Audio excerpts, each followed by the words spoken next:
이며 예수님 이름으로 기도드립니다. 아멘. 하나님께서 오늘 우리에게 주시는 말씀은 스가랴 8장 1절부터 17절까지의 말씀입니다. 스가랴 8장 1절부터 17절까지 구약성경 1319페이지에 있습니다. 이 말씀을 함께 교독하도록 하겠습니다. 만군의 여호와의 말씀이 임하여 이르시되, 만군의 여호와가 이같이 말하노라. 내가 시온을 위하여 크게 질투하며 그를 위하여 크게 분노함으로 질투하노라. 여호와가 이같이 말하노라. 내가 시온에 돌아와 예루살렘 가운데에 거하리니 예루살렘은 진리의 성읍이라 일컫겠고 만군의 여호와의 산은 성산이라 일컫게 되리라. 만군의 여호와가 이같이 말하노라. 예루살렘 길거리에 늙은 남자들과 늙은 여자들이 다시 앉을 것이라. 다 나이가 많음으로 저마다 손에 지팡이를 잡을 것이요 그 성읍 거리에 소년과 소녀들이 가득하여 거기에서 뛰놀리라. 만군의 여호와가 이같이 말하노라. 이 일이 그날에 남은 백성의 눈에 기이하려니와 내 눈에야 어찌 기이하겠느냐. 만군의 여호와의 말이니라.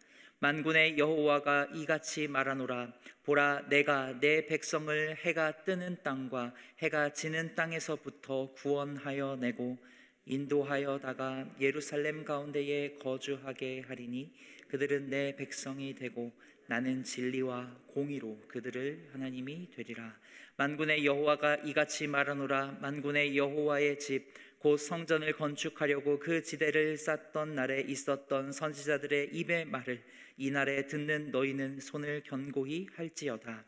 이날 전에는 사람도 싹쓸 얻지 못하였고 짐승도 삭슬 받지 못하였으며 사람이 원수로 말미암아 평안히 출입하지 못하였으니 내가 모든 사람을 풀어 서로 치게 하였느니라. 만군의 여호와의 말씀이니라. 이제는 내가 이 남은 백성을 대하기를 옛날과 같이 아니할 것인즉 곧 평강의 씨앗을 얻을 것이라. 포도나무가 열매를 맺으며 땅이 산물을 내며 하늘은 이슬을 내리니 내가 이 남은 백성으로 이 모든 것을 누리게 하리라. 유다 족속아, 이스라엘 족속아, 너희가 이방인 가운데서 저주가 되었었으나 이제는 내가 너희를 구원하여 너희가 복이 되게 하리니 두려워하지 말지니라. 손을 견고히 할지니라. 만군의 여호와가 이같이 말하노라. 너희 조상들이 나로 경노하게 하셨을 때에 내가 그들에게 재앙을 내리기로 뜻하고 뉘우치지 아였으나 이제 내가 다시 예루살렘과 유다 족속에게 은혜를 베풀기로 뜻하였나니 너희는 두려워하지 말지니라. 너희가 행할 일은 이거하니라. 너희는 이웃과 더불어 진리를 말하며 너희 성문에서 진실하고 화평한 재판을 베풀고 17절입니다. 마음에 서로 해하기를 도모하지 말며 거짓 맹세를 좋아하지 말라. 이 모든 일은 내가 미워하는 것이라. 여호와의 말이니라. 아멘. 우리가 믿는 하나님은 성경에 보면 질투하는 하나님이라고 표현되어 있습니다. 성경에 보면 하나님을 묘사하면서 여호와께서 질투하신다라고 이야기를 하는데, 이스라엘이 그 아론의 금송아지 사건 이후에 출애굽기 34장 14절에 보면 너는 다른 신에게 절하지 말라. 여호와는 질투라 이름하는 질투의 하나님이니라 라고 하시면서 질투하시는 하나님께서 금송아지 섬기는 거 얼마나 싫어하시는지, 우상 숭배하는 거 얼마나 싫어하시는지 말씀합니다. 이스라엘 백성들이 우상을 섬기는 걸 싫어하는 이유는 하나님께서 질투하시는 분이기 때문에. 그러니까 배타성을 이야기하는 건데요, 백성들이 하나님만을 섬겨야 한다. 왜냐하면 질투하시는 분이시니까 라고 그렇게 말씀합니다. 이스라엘 백성의 입장, 곧 성도인 우리의 입장에서 하나님께서 우리에게 주시는 명령이 무엇이냐면, 여호와 하나님께서 질투하는 하나님이시니까 오직 하나님만을 섬겨라, 이런 말씀을 하시는 거죠. 왜 하나님께서 이런 명령을 하실까요? 사실 우리에게 하나님만을 섬겨라 이렇게 얘기할 때는 그래, 우상을 다 멀리하고 하나님만 섬겨야 하니까 어떻게 보면은 세상으로 나아가고 싶은 연약한 인간들에게 부담스러울 수도 있지만, 사실 질투하시는 하나님이라는 이 표면 이면에는 끊임없이 하나님께서는 자기 백성들을 향하여서 사랑하고 계신다라는 그 진리를 담고 있습니다. 즉, 하나님의 사랑이라는 것이 전제되어서 질투하신다라는 것이죠. 질투하시는 하나님의 입장에서는 어떻습니까? 오늘 본문 2절에 보면 이렇게 말씀합니다. 만군의 여호와가 이같이 말하노라. 내가 시혼을 위하여 크게 질투하며 그를 위하여 크게 분노함으로 질투하노라. 이 말씀을 우리말 성경에 보면은 이렇게 번역해 놨습니다. 만군의 여호와가 말한다. 내가 시혼을 매우 사랑한다. 시혼을 치는 사람에게 불같이 화를 낼 만큼 매우 사랑한다. 그러니까 하나님께서 크게 분노하여서 질투한다라는 표현을, 시온을 위하여 크게 질투한다라는 게 무슨 의미입니까? 자기 백성이 불순종으로 인하여 심판을 받았지만 그 자기 백성의 폐허된 성읍을 그냥 그대로 두지는 않으시겠다라는 하나님의 단호한 의지입니다. 왜 그렇습니까? 질투하시는 하나님이 그 마음 가운데 있는 자기 백성을 향한, 자기 백성이 거주하는 그 예루살렘 성읍을 향한 뜨거운 사랑이, 불타는 사랑이 있기 때문입니다. 하나님께서 이렇게 백성을 향한 사랑으로 질투하는 분이라고 한다면, 우리가 이 시간에 어떤 믿음을 가지고 어떤 하나님을 향하여서 기도하면서 나아가면 좋겠습니까? 먼저는 이 질투하시는 하나님께서 자기 백성을 완전히 회복하시는 분이라는 것을 꼭 기억하시고 믿음으로 그 앞에 나아갈 수 있기를 바랍니다. 오늘 본문 3절에 보면 이렇게 말씀합니다. 여호와가 이같이 말하노라. 내가 시온에 돌아와 예루살렘 가운데에 거하리니 예루살렘은 진리의 성읍이라 일컫겠고 만군의 여호와의 산은 성산이라 일컫게 되리라.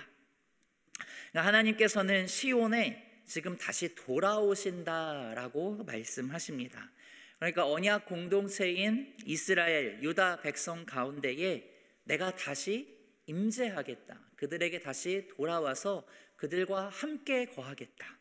그 말은 무슨 말입니까? 즉, 이 예루살렘 공동체, 즉 하나님의 백성이 이 공동체를 하나님께서 회복하시겠다라는 뜻입니다. 하나님께서 다시 임재하셔서 그 성읍을 폐허가 아니라 진리의 성읍으로 회복하겠고, 그렇게 해서 진리의 성읍으로 일컫게 만들겠고, 그 산을 성산, 즉 거룩한 산으로 부르게 하겠다. 하나님이 돌아오셔서 그들을 회복시키겠다라고 얘기합니다. 그 회복하게 하시는 하나님을 오늘 본문에서 반복적으로 계속 표현하는데 만군의 여호와 하나님이라고 표현합니다.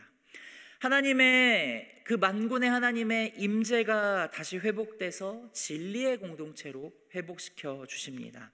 다시 말씀드리면 자기 백성을 질투하기까지 사랑하시는 분이기 때문에 그 하나님의 이름이 걸려있는 그 백성, 그 하나님의 이름에 명예가 걸린 그 백성, 그 성읍을 온전히 다시 회복하신다는 하나님의 의지 표명입니다.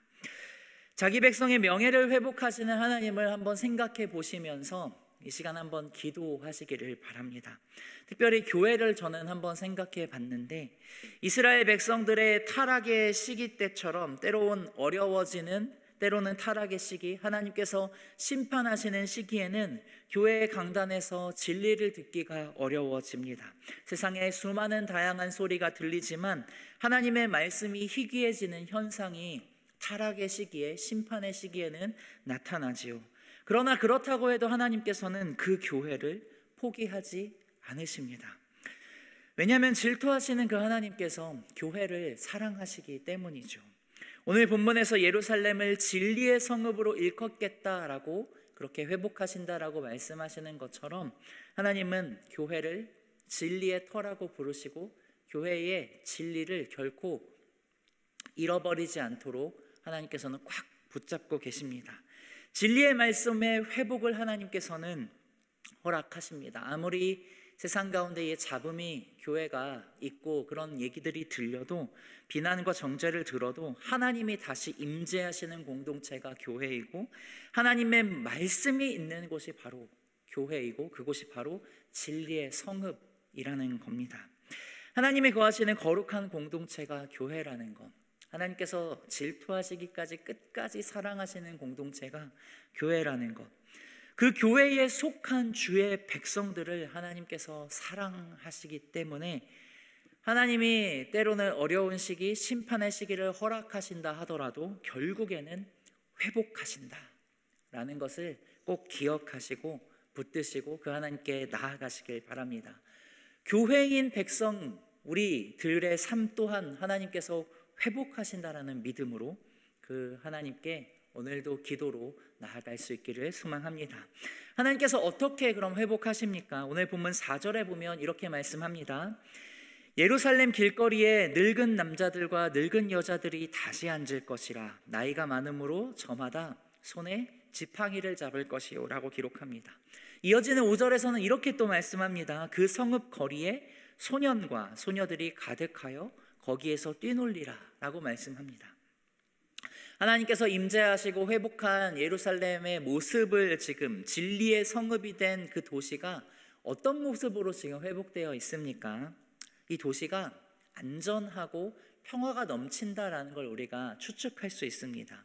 노인과 그리고 어린 아이들이 어떻게 하냐면 뛰어놀고 있다, 거리에서 돌아다니고 있다라는 이야기입니다. 사실 노인과 어린아이는 사회적으로 보면 약자이지요, 연약한 존재입니다. 그런데 이런 사람들이 길거리에 가득하고 뛰어놀 수 있는 성읍으로 회복되었다라는 얘기입니다. 이게 하나님께서 예수 그리스도를 통하여서 회복하신 도시의 모습이고 이런 회복의 모습이 교회 공동체의 모습이기도 합니다. 진리와 공의가 없는 불의한 세상에서는 연약한 사람들이 세상에서 활보할 수가 없겠죠. 그런데 하나님께서 진리를 회복하시고 공의로 다스리시는 성읍이 될 때에 이러한 현상들이 나타나게 된다. 즉 예수 그리스도로 인하여 회복된 공동체의 모습은 참으로 연약한 노인들과 어린아이들도 자유롭게 거리에서 뛰놀 수 있는 공동체다, 그런 도시다라는 이야기입니다. 주 안에 사랑하는 성도님들, 하나님의 사랑으로 만들어지는 교회 공동체, 우리의 공동체가 이런 모습이 있을 수 있기를 기대하며 소망할 수 있기를 바랍니다. 사실 이게 쉽지는 않습니다. 다양한 사람들이 함께 어우러져서 함께 있는 공동체가 교회이기 때문에 서로 존중하는 모습이 없으면 이게 이루어지기가 쉽지 않지요. 연약한 사람들을 오히려 더 챙기는 공동체가 되는 것, 이게 바로 교회인데 하나님께서는 이게 가능하다. 사람들은 쉽지 않다라고 얘기할다 할지라도 하나님께는 이게 참 쉬운 일이다, 가능하다라고 오늘 본문이 이야기합니다. 하나님은 8절에서 그들은 내 백성이 된다. 그리고 하나님은 진리와 공의로 그들의 하나님이 되신다라고 얘기합니다. 진리 또한 공의로 다스리는 그 하나님을 믿는 공동체이기에 그 공동체 안에는 진리와 공의가 있고, 그래서 연약한 사람들, 약자들이라 할지라도 그 공동체에서는 자유롭게 움직일 수 있는 그런 회복의 공동체가 되는 것이죠. 이러한 하나님의 회복이 우리 안에서 넘쳐나기를, 우리의 가정에서, 우리의 교회에서, 그리고 내가 머물고 있는 세상 가운데에 이루어질 수 있기를 기도로 나아갈 수 있기를 바랍니다. 또 어떤 모습으로 회복이 됩니까? 하나님께서 성전의 재건에 대한 말씀을 9절에서 주시는데, 예전에는 품삯을 받지 못했다라고 얘기를 합니다. 즉 어떤 경제적 어려움이 있는 상황이었다라는 것이죠. 옛날과 다르다라고 하면서 12절에서 이렇게 말씀합니다. 곧 평강의 씨앗을 얻을 것이라. 포도나무가 열매를 맺으며 땅이 산물을 내며 하늘은 이슬을 내리려니 내가 이 남은 백성으로 이 모든 것을 누리게 하리라 라고 말씀합니다. 하나님께서 성전이 재건되기 이전에 경제적으로 어려웠던 과거와 옛날과는 이제 다를 것이다 라고 하면서 풍성한 소출을 너희에게 허락할 것이다 약속을 주시는 겁니다. 하나님이 회복하실 것이니까. 왜 이런 풍성한 소출을 우리의 삶 가운데 하나님 그럼 주십니까? 이유를 잘 알아야 되는데, 원래 아브라함에게 약속하셨던 것처럼 하나님의 백성은 복이 되어야 하기 때문입니다. 우리가 복 자체이기 때문이죠. 즉 흘려보내는 복이기 때문입니다. 13절의 말씀처럼 과거에는 이방 민족들이 유다의 멸망을 보면서 저 유다의 성읍을 보니까 심판의 상징, 뭔가 안 되는 것으로 바라봤었는데 하나님께서 이제 회복하는 풍성한 소출을 딱 허락하시니까 저들을 보니까 복의 상징이구나, 이렇게 바라보게 된다는 겁니다. 모든 것이 하나님이 회복하시는 것을 회복을 허락하셨기 때문에 이루어지는 그런 은혜이지요.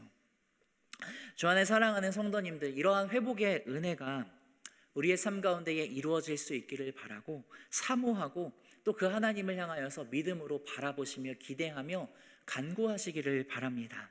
하나님께서는 자기 백성을 사랑하시기 때문에, 즉 질투하시는 그 하나님이기 때문에 우리에게 진리의 말씀, 즉 진리의 말씀이 있는 교회를 허락하여 주시고, 그리고 그 공동체 안에서 연약한 자들이 평안히 쉴 수 있는 그러한 공간을 진리와 공의로 하나님께서는 만들어 주십니다.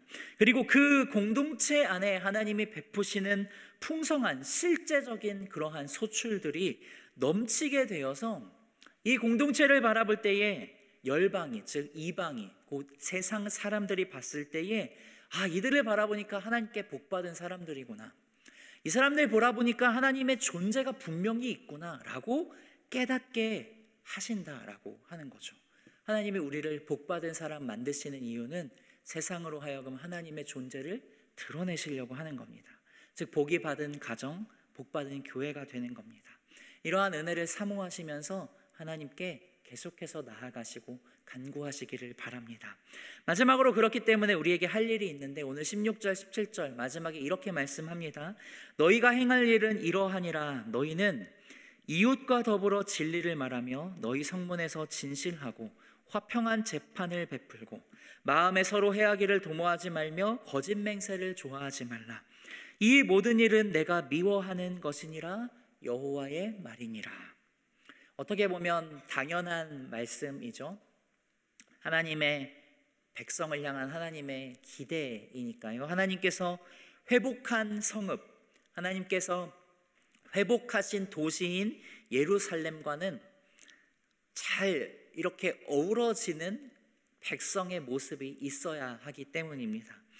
진리의 성읍이라고 회복해 주신 곳에서 거짓을 행하는 것이 어울리지 않는 것이죠.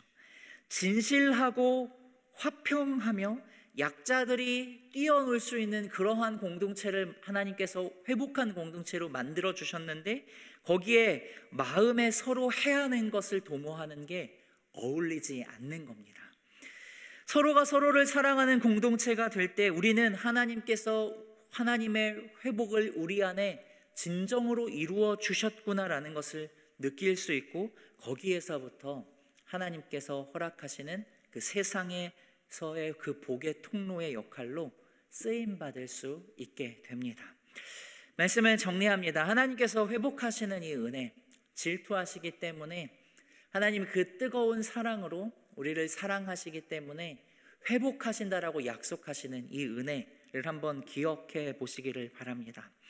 하나님께서 배타적으로 나를 다른 어떤 대상이 아니라 나를 질투하시면서 사랑하시기 때문에, 하나님께서 배타적으로 교회를 그렇게 질투하시면서 사랑하시기 때문에 결코 못난 모습을 포기하지 않으시고 끝까지 품으시고 사랑하셔서 회복시키시는 분이라는 것 믿으시기를 바랍니다.